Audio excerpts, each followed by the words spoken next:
So we're going to learn the back post stitch. It can be used in any stitch, and it may be abbreviated as B, like a capital B and a capital P, back post.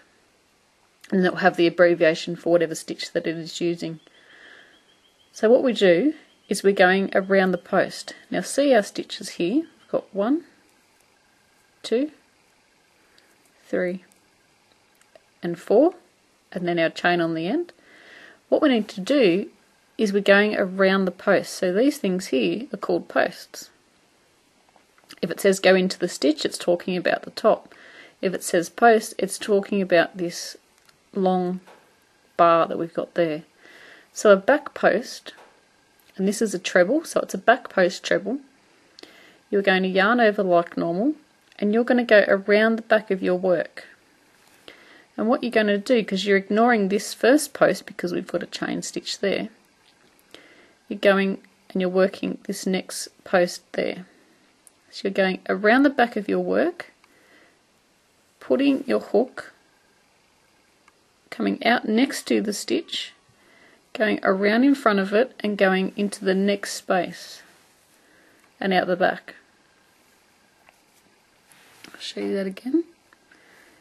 You're working this stitch here, you're going around the back of your work with your hook, coming out next to, so the right hand side of the stitch, going over the top, going into the left hand space, and then working your stitch as normal. You're going to grab your yarn and pull through, so you're pulling through that stitch there with your post, and then you're working your treble as normal.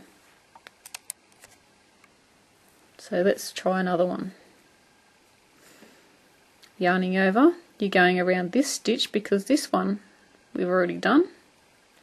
You're going around the back of your work with the hook, so you're going around the back like so, going into the space on the right hand side of the stitch, going into the space into the left hand side of the stitch, your hook is coming out the back, and then you're going to grab your yarn, pull through and work your treble as normal.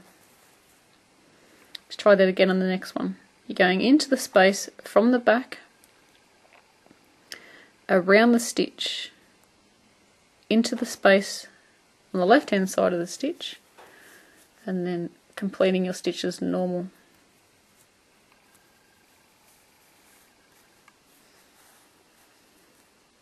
I've got one more that we can try it on, so let's go. Yarning over, going around the back of your work with your hook, coming out to the space on the right hand side of the stitch, going into the space on the left hand side of the stitch, pulling up a loop and then completing as normal. And normally you would just work a regular stitch on the end, which will be your chains from the previous row. If not, it will tell you in the pattern to work whatever it is, a back post or a front post or whatever you're working on, it will tell you to do that in your pattern. And what it does is it makes it stick out like that. So when you flip it over, they're actually, you can't tell too much, but they actually are sticking out at the back, and they're at the back. But it leaves this nice little ridge here. So go ahead and experiment. You can use these on brims of beanies, or you can use it to make a scarf. You can put it on the ends of scarves. It is really endless on what you can use these stitches for. So I hope you guys enjoyed that short lesson, and until next time, happy crochet.